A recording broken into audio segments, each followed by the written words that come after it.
खूप छान झाला आहे ना हा साऊथ इंडियन लुक. तुम्हाला पाहायचं आहे का मी कशा पद्धतीने केला होता हा लुक क्रिएट? चला तर मग फ्रेंड्स पाहूया आपण. Hi hello friends, welcome back to my YouTube channel. मी रुपाली पाटील. सगळ्यात पहिले मी सेटअप रेडी करून घेतला व्यवस्थित आणि सगळे माझे प्रोडक्ट वगैरे सगळे लावून घेतले व्यवस्थित. लगेचच मी क्लायंटच्या स्किनवरती तिचे पूर्ण स्किन प्रेप करून घेतलं, म्हणजे मॉइश्चरायझर प्रायमर वगैरे लावून घेतलं व्यवस्थित. आणि आता करेक्टर लावून घेते आहे. करेक्टर लावून झाल्यानंतर मी त्यांच्या स्किनच्या अकॉर्डिंग बेस तयार करून घेतला फाउंडेशनचा आणि पूर्ण स्किनवरती ॲप्लाय करून घेणार आहे त्याचं. इथे जे मी प्रोडक्ट वापरले आहेत ते मी आता तुम्हाला सगळेच इथे दाखवत नाही आहेत, म्हणजे तुम्हाला एक एक सांगत नाही आहेत. तुम्हाला जर हवं असेल तर मी डिस्क्रिप्शन बॉक्समध्ये त्यांचे सगळे प्रोडक्ट तुम्हाला टॅग करते, जिथून तुम्ही परचेस पण करू शकता. आणि एकदम रिजनेबल प्राईजमध्ये हे प्रोडक्ट आहेत, जेणेकरून तुम्ही खूप जास्त एक्सपेन्सिव्ह नाही आहेत, कोणीही अफोर्ड करू शकता. बिगिनर्ससाठी खूप चांगला आहे. खास करून तुम्ही पाहिलं असेल मी आता इथे फाउंडेशनचा बेस तयार करून घेतला आणि व्यवस्थित पूर्ण स्किनवरती अप्लाय करून घेते. स्किन आपल्या फेसच्या स्किनप्रमाणेच आपल्याला नेक आणि इयरलासुद्धा व्यवस्थित लावून घ्यायचं आहे, कारण अनइवन स्किन नाहीतर दिसून येते, त्यामुळे आपल्याला तिथे पण लावणं व्यवस्थित जरुरी आहे. त्यानंतर इथे हायलायटर पोर्शनला मी इथे कन्सिलर, लिक्विड कन्सिलर इथे यूज केलेला आहे. त्याचं पण व्यवस्थित ब्लेंडिंग करून घेते. ते ब्लेंडिंग झाल्यानंतर मी इथे लूज पावडरचा यूज केलेला आहे. लूज पावडर लावून झाल्यानंतर मी डायरेक्ट कॉम्पॅक्ट पावडर ब्रशने लावून घेतली. मी व्हिडिओ खूप फास्टमध्ये बनवलेला आहे, त्यामुळे मी एक एक सगळ्या छोट्या गोष्टी इथे तुम्हाला दाखवल्या नाही. मी रफ तुम्हाला काय कशा पद्धतीने यूज केलं आहे ते मी ते सांगते.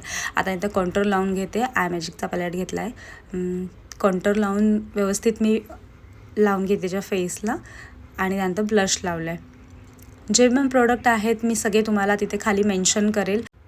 नेक्स्ट मी इथे ब्लश लावून झाल्यानंतर हायलायटरचा यूज केलेला आहे.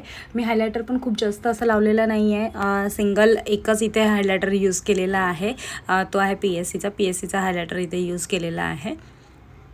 मी हायलायटरसाठी ब्रश कसा पद्धतीने फिरवते तुम्ही बघून घ्या. आणि अशाच पद्धतीने हायलायटर लावायचं असेल तर तुम्ही पण लावत जा, तेव्हा त्याच्यात एकदम फिनिशिंग म्हणजे खूप छान पद्धतीने लागतं. देन मी इथे आयब्रो फिल करून घेते. आयब्रोसाठी मी इथे PSCचा यूज केलेला आहे पॅलेट. आयब्रो त्या खूप फेअर आहेत, त्यामुळे मी इथे आयब्रो डार्क नव्हती केली. त्यांना जास्त डार्क नको होती, म्हणून मी इथे लाईट एकदम यूज केलेला आहे. ते लाईट ब्राऊनच इथे यूज केलेला आहे आयब्रोसाठी. त्यानंतर मी इथे लिक्विड कन्सिलर यूज केलं आय मेकअप करण्यासाठी. छोट्या ब्लेंडरने इथे ब्लेंड करून घेतलं व्यवस्थित.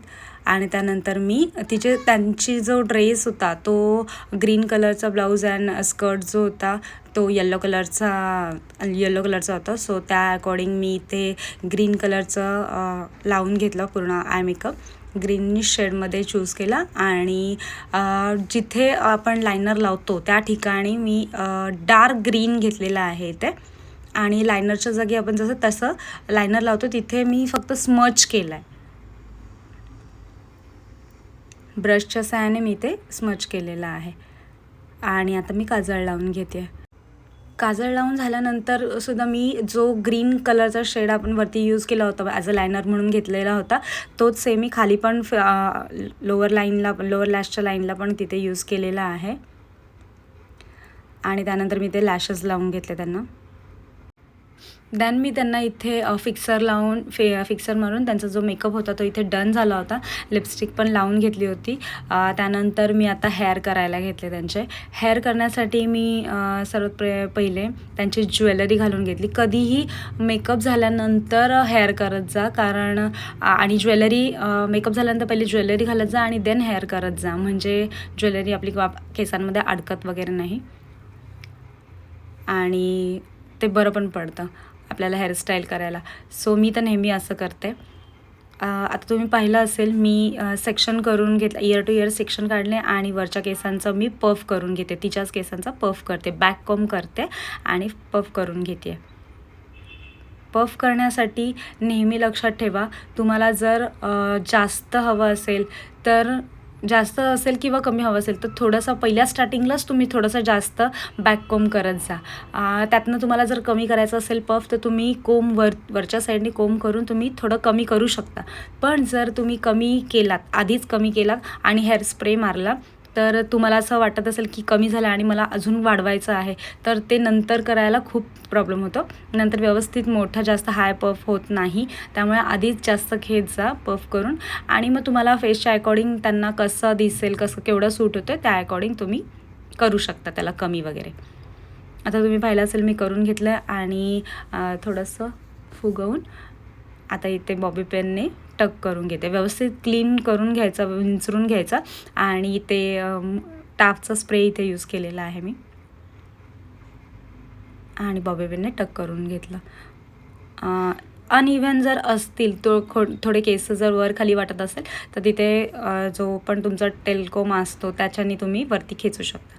आता मी पुढचे कर्ल्स करण्यासाठी मी इथे मूज लावून घेतले दोन्ही साईडला आणि मी मिडल पार्टिशन केलं होतं त्यांचं मिडल पार्टिशन केलं आहे. दोन्ही साईडच्या हेअरला मी मूज लावून घेतलं आणि छोटी टॉंग कर्ल्सची मशीन इथे यूज केलेली आहे आणि पूर्ण केसांना, दोन्ही साईडच्या केसांना मी कर्ल्स करून घेते. जेव्हा पण आपण कर्ल्स करतो तेव्हा दोन्ही साईडचे सेक्शन कशा पद्धतीने पकडायचं असतं हे पाहून घ्या. कारण ते पण आपल्याला टॉंग मशीन नीट पकडता येत नाही. उलटं सुलटं झालं तर आपले कर्ल्स हे चुकीच्या पद्धतीने त्याचा शेप वेगवेगळ्या पद्धतीने उलटा सुलटा दिसू शकतो दोन्ही साईडचा.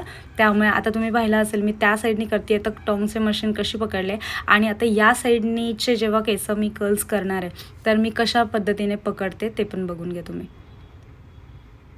आता या साईडचं सेक्शन घेतले, स्टार्ट करते तर सेक्शन घेतला पहिले आणि त्यासाठी पण थोडेसे व्यवस्थित क्लीन करून घ्यायचे आणि त्या साईडला टॉंग सेम डायरेक्शनला पकडायचं आहे आणि अशा पद्धतीने कर्ल्स करायचं आहे.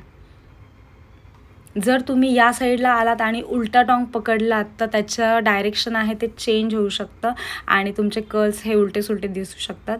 त्यामुळे नेहमी लक्षात ठेवा ही गोष्ट. खूप छोट्या छोट्या गोष्टी असतात, त्या लक्षात ठेवून जर व्यवस्थित केला तर तुमचा मेकअप खूप छान आणि हेअरस्टाईलसुद्धा खूप छान होते. आणि ह्याच गोष्टी असतात ते महत्त्वाच्या असतात, ज्या छोट्या छोट्या टिप्स जेणेकरून तुमचा मेकअप खूप छान होऊ शकतो. फ्रंटचे केस झाल्यानंतर तुम्ही पाहिलंच असेल मी जे पफचे आणि मागच्या साईडची जी केस सोडली होती त्यालासुद्धा मी कर्ल्स करून घेते. कारण मला सगळे जे केस आहेत ते सगळे ॲज इट इज कर्ल्स म्हणजे कर्ल्ससारखेच दाखवायचे होते, पूर्ण कर्ली दाखवायचे होते. सो मी पूर्ण केसांचे कर्ल्स करून घेते आणि ते पण छोट्या टॉंग मशीननेच केले आहेत सगळे केस.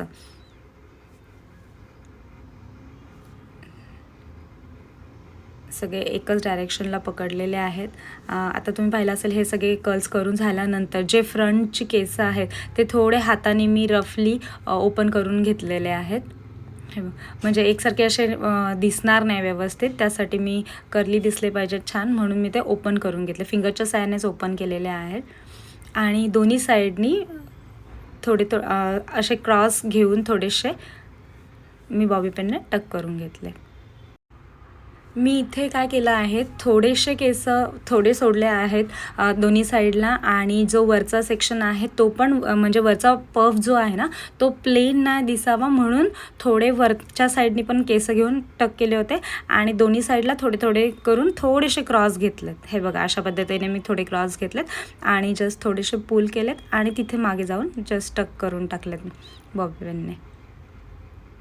हाताने थोडे थोडे वरती केले, हे करून जस्ट ट्विस्ट केलेत असे थोडेसे क्रॉस पकडून आणि मग बाकीचे तसेच ॲज इट इज ओपन सोडले होते. वरच्या साईडला प्लेन दिसला नाही पाहिजे कारण आपला ओव्हरऑल जो लुक आहे केसांचा तो पूर्ण कर्ली दाखवायचा आहे. सो त्यामुळे मी पफला थोडे केस पफसाठी पण घेतले होते. हे टक करून घेतले आणि हा जो फायनल झाला माझे केस जे आहेत ते करून झाले होते आणि मागे केसांना साऊथ इंडियन लुक हा असल्यामुळे मी इथे गजरा लावून घेतली आहे आणि हा जो आहे ओव्हरऑल तिचा जो लुक होता तो पूर्ण कंप्लीट झाला होता. मी ओढणी वगैरे ड्रॅप करून जो फायनल लुक आहे तो मी तुमच्यासमोर लगेच घेऊन येते. सो हा तिचा फायनल लुक आहे. सो कसा वाटला. आणि त्यानंतर आम्ही सगळे शूटसाठी बाहेर आलो, जिथे छोटी नदी होती आणि त्या नदीच्या इथे आम्ही फोटोशूट केला होता. सो फ्रेंड्स, तुम्हाला कसा वाटला हा मेकअप नक्की कमेंट करून सांगा. आणि आवडला असेल तर लाईक करा, शेअर करा. माझ्या चॅनलवर नवीन असेल तर सबस्क्राईब करायला विसरू नका. चला तर भेटूया नेक्स्ट व्हिडिओमध्ये, जिथे तुम्हाला माझ्याकडून खूप काही शिकायला मिळेल. तोपर्यंत bye, see you, take care.